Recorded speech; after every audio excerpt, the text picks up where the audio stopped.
আসসালামু আলাইকুম। Welcome to Rokeya's recipe. আশা করি আপনারা সকলেই ভালো আছেন। আজ আমি আবার আপনাদের নিকট উপস্থিত হলাম একটা নতুন রেসিপি নিয়ে। এই রেসিপিটা হচ্ছে কুচো চিংড়ি ও ধনেপাতার সমন্বয়ে একটা মজার রেসিপি।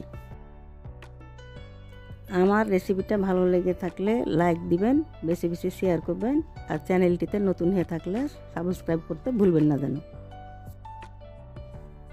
এবার তাহলে রেসিপিটা শুরু করি। এখানে আমি আধা কেজি কুচো চিংড়ি নিয়েছি। চিংড়িগুলো ভালো করে ধুয়ে নিয়েছি। চিংড়ির মধ্যে দেওয়ার জন্য নিলাম ধনেপাতা, আদা বাটা, রসুন বাটা ও বেশ কিছু কাঁচামরিচ। এই রেসিপিতে ধনেপাতা ও আদার পরিমাণ বেশি লাগবে। এখন সব উপকরণগুলো আমি একসাথে ব্লেন্ডারে ব্লেন্ড করে নিব।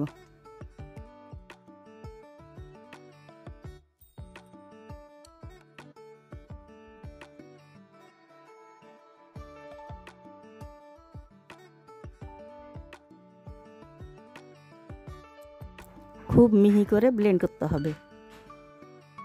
আমার ব্লেন্ড করা হয়ে গিয়েছে, আপনারা শিলপাটাতেও বেটে নিতে পারেন। এখন দিয়ে দিচ্ছি মিহি কুচি করে কাটা বেশ কিছু পেঁয়াজ কুচি। এবার দিলাম পরিমাণ মতো কিছু লবণ। লবণ ও পেঁয়াজ কুচি ভালোভাবে মিশিয়ে নিতে হবে।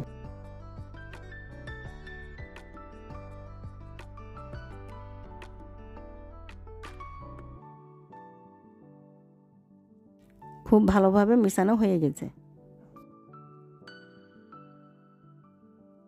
আমি চুলায় তেল গরম করতে দিয়েছিলাম। এবার হালকা জালে বড়াগুলো একটা একটা করে ছেড়ে দিচ্ছি।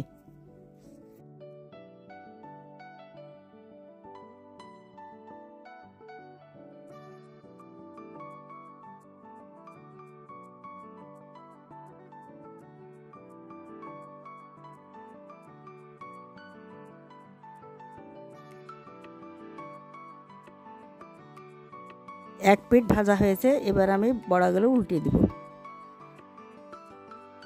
ভিতরে একটু নরম থাকবে, ওটা হালকা ভাজা হবে। বড়াগুলো এমনটাই ভাজা হয়েছে। এখন আমি তুলে নিচ্ছি।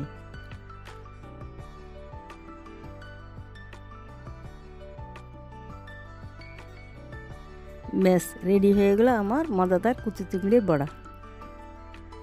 দেখলেন তো কত সহজেই চিংড়ির বড়াগুলো বানিয়ে ফেললাম।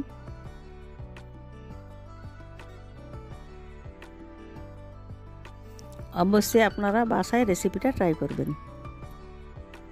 এই চিংড়ির বড়াগুলো আপনারা বিকেলে চায়ের সাথে অথবা ভাতের সাথে খেতে পারবেন। আজ এ পর্যন্ত, আবার কোনো নতুন রেসিপি দেখার আমন্ত্রণ রইল।